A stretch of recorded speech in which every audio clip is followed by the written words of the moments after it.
Now, you might all be wondering, what was that film I just posted about recycling? Well, this was the film that I was making for a competition. It was for a competition run by The Power of Video. So the whole project began with me coming up with an idea. I had lots of thoughts around recycling. I wanted to make this visually entertaining to really make people think. And I thought, let's go big. Let's look at all of the different ways recycling can be used to make new objects, and how can that be inspiring and exciting to people so that they want to recycle their old bottles and cans and glass jars and things like that. And so I came up with this story where I'm showing on a extraordinary level how your rubbish can be reused to create history. So how did I make this film? Well, I started by photographing my cutting mat, which you can see here in the background. I'm in After Effects, and I also photographed some elements of my hands. So you can see this hand here was a photograph of my own hand that I took, and then I cut it out in Photoshop. So to do this particular shot here, if we scroll down, we can see that the pink layers are the box, and you can see that if I make this invisible like this, I made a fake front to the box. So you've got the bottle here, and then on top of that is a front of the box. So when I put the bottle in the box, it looks as if it actually goes in, where it doesn't actually, because if you see the bottle's still there, but it's hidden by the front of the box. So that's what I was doing there. And then here I've got different shapes of my hand. So I made a flick shape, and I photographed my hand in different positions to kind of show flicking in. And then for this one, it was just one image, and then I just keyframed my arm moving in to deliver that bottle there. For this scene with the glass jar and the fiberglass, we then cut to an aeroplane coming at you through the screen. And so for this, I made all of the layers 3D, and I'm animating in 3D space, and that meant that I could bring the plane forwards and make it come through these clouds, which I thought was a nice little touch.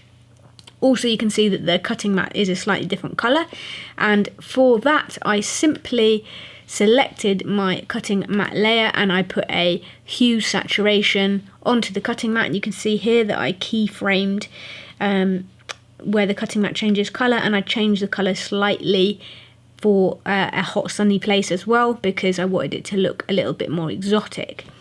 You can see other uses of that in the scene with the moon. I made the cutting mat go black, and that I simply desaturated the colour and made it a little bit darker, and it made it look quite black like the night sky.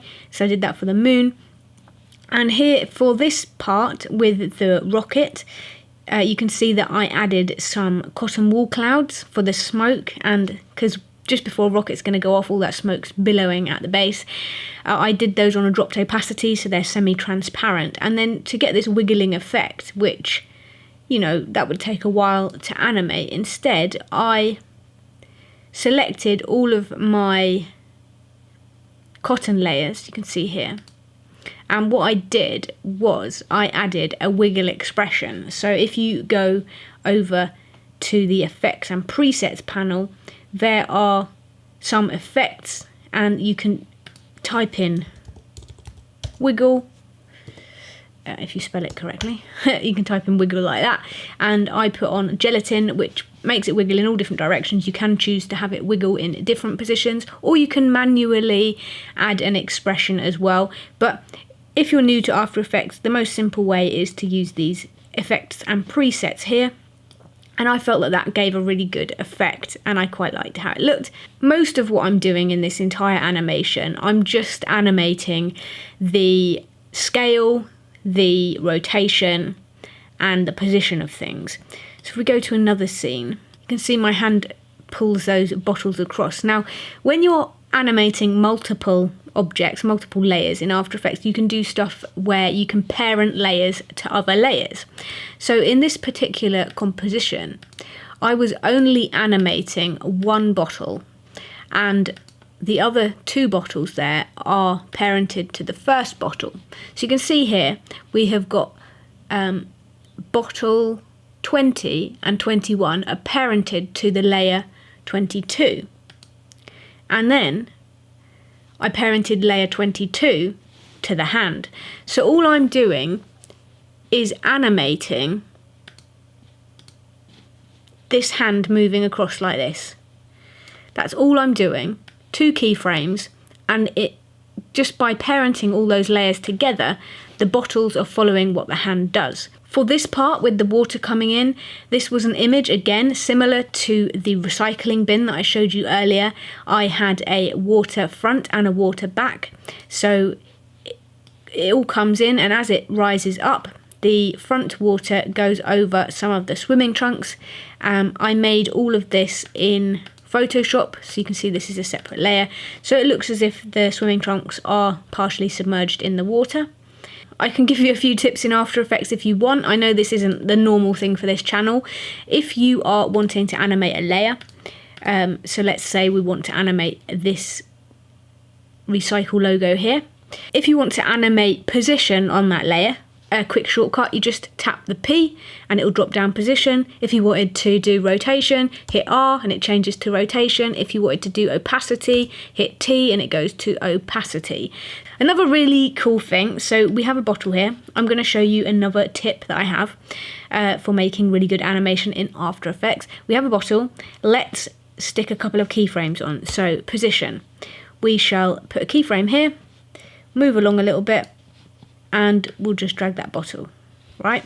So we're dragging it across to the left, and then if we play back this little bit of animation, we will see the bottle moves. Now, that is a very flat animation. It's very steady, it's very consistent, it's very flat, it's very boring. Now, a way that you can make your animation better, if you simply select those keyframes, right click whilst you're hovering over it, go to Keyframe Assistant and select Easy Ease. It will change the shape of those keyframes. And now, if you play it back, how much better does that look? It eases in and eases out of the animation. And yeah, so this is pretty much it. Everything is on a separate layer. I also added sound effects, which most of them I got from freesound.org, which is a really great site where you can get free sound effects to use in your projects. After Effects is a really good tool for doing stuff, and you can make stuff look quite stop motion like. So yeah, hopefully you found this useful and it's opened your eyes to what you can do in After Effects. The competition deadline is tomorrow, so I'll let you know how I get on. Fingers crossed. There are several prizes on offer, and yeah, see what happens. There is another short film coming soon. This is the one I really want to show you, and this one is stop motion, and it's just taking me forever. There's a hell of a lot of post-production, but I will get there eventually and pop it on this channel. So yeah, I hope you're all doing great, and I will catch you again pretty soon.